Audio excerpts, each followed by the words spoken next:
עכשיו זה הרגע, היום זה היום, זה קורה זה עכשיו, זה מרגיש כמו חלום. הגעתי, מרגיש לי נכון שאני פה לוקחת היום ניצחון.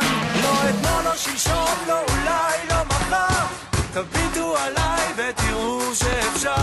תבינו אותי אם אני קטרוני, אבל מקום שני זה פשוט לא אני.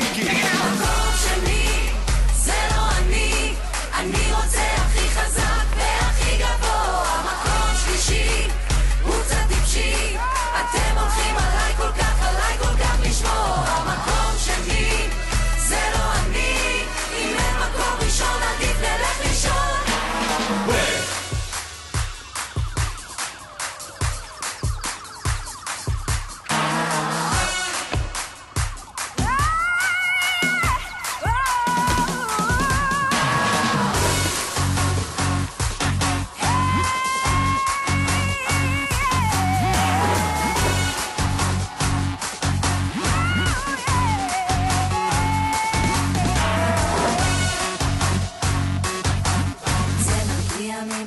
זה מגיע מבפנים, זה מגיע מבפנים, זה מגיע מבפנים, מגיע מבפנים.